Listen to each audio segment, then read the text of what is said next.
Hi, everyone. I'm back sooner than I expected, but I'm happy about that because it's Sunday and I can get this out to you before my week spins out of control. No, not really, but yeah, busy, but I wanted to get this out to you, especially since we just changed seasons. So, autumnal equinox. I was born in autumn, and so it's been a sensitive time for me. But you know what? I'm looking forward to it because it's another opportunity for me to learn more about myself and to get acclimated to my feelings, my happenings. I hope you all are doing the same. I actually pulled from 3 decks today: map, love, healing. So we're going to start with the Enchanted Map deck. I pulled you 3 cards. And the first card is Field of Dreams. You see these eggs there? The Field of Dreams card is you are reaping what you sow. So more recently, you may have felt the effects of what you've done or what you've not done over the past couple months. And couple months for me, what I mean is my mind is still on Mars retrograde. So I feel like whatever you have cultivated during the active retrograde Mars, you have been feeling. You've been feeling. And that could be good, could be bad, We only gonna get out what we put in. Keep that in mind. So the other card is Unexpected Visitors in Reverse. This card it could be a bit of a struggle here, a struggle with acceptance, a struggle with going with the flow, and having a difficulty adapting to change or making change. So you may have needed to make change based on what happened during this transit and be reluctant to that. Or some of the things around you that you don't like, you're having some difficulty adjusting to. So in my last video, I was talking about, how people may be agitating you, making you feel irritated. Like that's coming down the pipeline because of Saturn.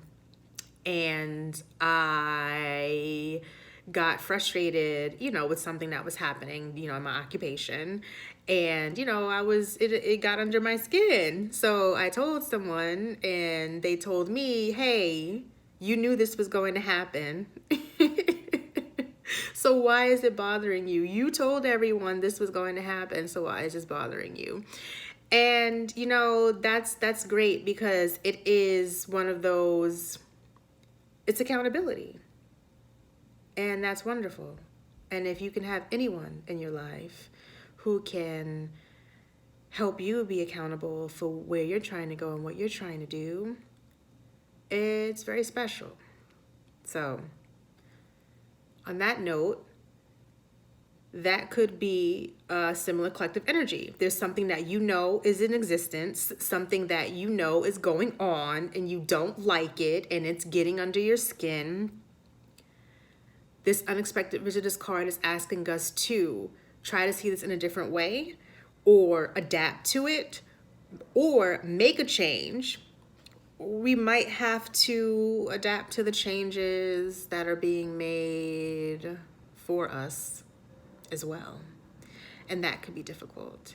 And if that is making you confused and you don't know which way to go, this card came up, 35 Education. This just means that if you're unsure what's going on, brush up more, learn more. Whatever you are grappling through, you may not have all the information. You may not know everything that you need to know in order to make an informed decision or to perform the right action. So try to get more detail, ask the questions, consider all the options, think it through. But right now, you might not have everything you need to move in a direction you were considering if you're weighing any types of options. So just keep that in mind. You don't have to rush into it. Again, like I was saying, we're still in a shadow period for Mars retrograde. So some of these decisions you can put off making for another 2 weeks or so. So take the time. Just take the time. Like, you don't have to rush, okay? And that's for the map deck. And the next deck is the love deck. I love this love deck. The thing about this love deck is not that it's just, you know, cards that are like beautifully made, but inside of the booklet, there are these wonderful little poems at the end. I don't ever read them to you guys because I don't know.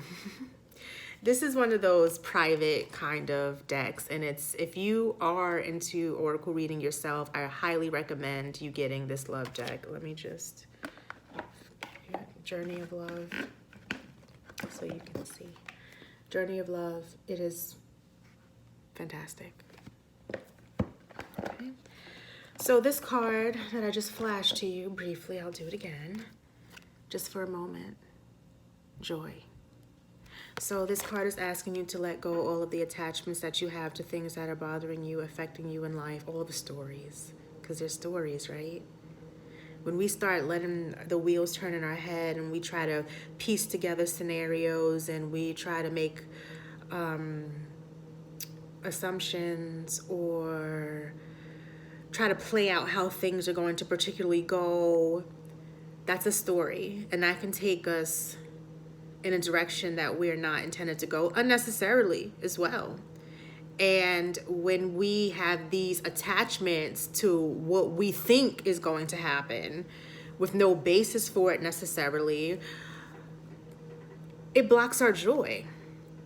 How are you going to invite joy or let your inner joy, that could be hidden deep, let your inner joy out if you are married to the stories in your mind or attached to actions and happenings?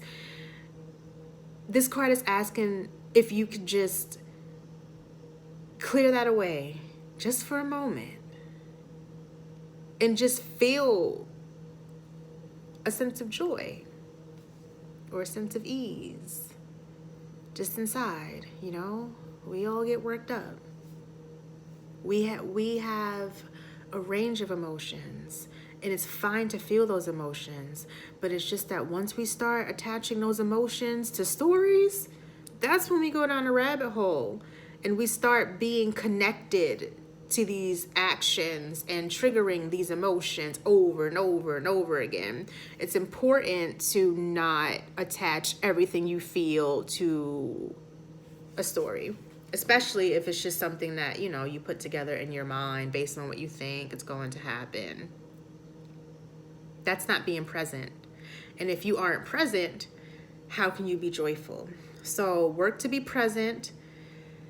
Forget about the worries, the cares of the day, the moment, and just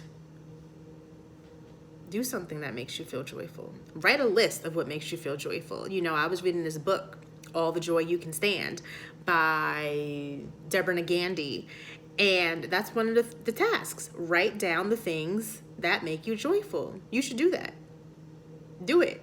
And then do one of those things immediately. Like, it doesn't have to be something big. Oh, it'll bring me joy if I can take a 7-day cruise. No, it could be like, oh, having this coffee. Yeah, it brings me joy. Ordering a new book to read. Joy. You know, something that is tangible, something that is realistic and reasonable. Because I find that we spend a lot of time saying, all right, when I do this thing and that thing and the other thing, then I can be happy, or then I can enjoy myself, or then I can relax. No. We want to be happy now. We want joy now. We want to relax now. All right? And now we're going into healing, where we need to heal. This unconditional love card comes up, and it's awesome because I was just talking to these wonderful ladies yesterday about the concept of self-love. And this unconditional love, when we think about it, we often think about loving in the context of loving another, when we should really be thinking about the context of love unconditionally as in loving ourselves too. And self-care is one of the ways to show yourself that you are loving unconditionally. Because doing things like forgiving yourself for things in the past that you may have done or not done is critical. A lot of the times when we feel like we have to forgive someone else, it's really ourselves we have to forgive. And when you do the work of forgiving yourself, you may notice that anything you were holding against the next person will begin to dissolve. Because when we're disappointed in others, sometimes that's just a reflection of us being disappointed in ourselves. And we've got to take accountability for that. So keep that in mind. And, let go. One of the things that I've been working on, like personally in my journey, is this concept of anger and righteous anger. See, being social activist and in my overall history, this kind of stuff can make you really angry, but it's like angry for a cause. So we would just have all this anger, and it was important for me to strike a balance to where I can still have that core of social justice and activism and be able to take on what that dishes out, but minus the righteous anger part. And just understanding that these are things going on in the world that we may not like, but the important part is the self-care part. How are you doing? We talk about social issues in the context of the grand scheme, but when I talk to people one-on-one, how are you doing? What's your morning routine like? How many times of the day do you get a quiet moment for yourself? Do you at least get one? How many minutes? What can you do for that? What are you doing to bring ease or peace or joy within? A way to shine your light where people recognize that there's something that you're doing that is working. And nothing's perfect. Nobody's perfect. There are going to be hurdles. There will always be hurdles. It's just a matter of how fast you'll begin to bounce back from certain hurdles by remaining present, by detaching. You have to have detachment. You cannot tell the future. You don't know what's going to happen. And in order to stay with the flow, staying with the flow assists with ease. Having ease in your body and ease in your mind helps with peace. Having peace helps with happiness. Having happiness is a pathway to joy. So, when you live a life of compassionate detachment, that's what it's called, where you are able to interact, where you're able to live life and have experiences, but not be bound to them because you want to let things flow their natural course, that helps with ease and flow. That is what brought me peace within. And it's a nice, calm feeling. That's what killed the noise, the mind racing, the constant thoughts and worries and wonders and considerations. When you just break away from the story, because that's all stories. The things pumping through our minds at night sometimes is just stories. The mind racing, meditation practice helps.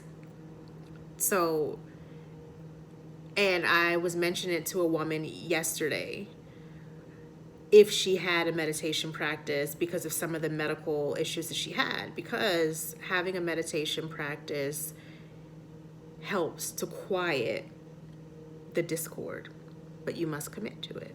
So while we're on the subject of that with meditation, I am beginning to record guided meditations. I did one this morning, and I'm going to listen to it again. I actually recorded it twice. I might do it a third time. I just have this thing where I want things to be a certain kind of way, but I'm not going to beat myself up about it. So the second one that I did just might be the one. So it's about 12 minutes long.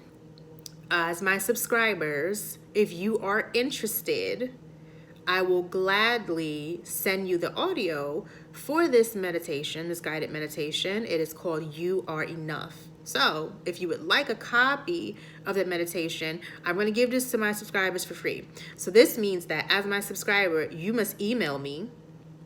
You can go through my website, lsc.nyc, if you want, and go in the contact form. You can email me at the email address that I put in this video if you want. You can catch me on Facebook. It's the same name as my name here. But yeah, you could inbox me, or comment here. If you do inbox me, just give me a bit of time for that, because it goes to message request first. But emailing me is probably the best way, because at least we can work out a way where I can send you the file. And I will be giving this, like I said, free to my subscribers or anyone who likes my business page on Facebook, Lightways Self-Care. I'll give that to you. And then eventually, when I go live with it and do like an actual webinar or audio of the guided meditation, I will let you know the details of that, and I'll be making more of these, so I am excited. So thank you. I won't take up any more of your time for today. Everyone, have a great day. Namaste.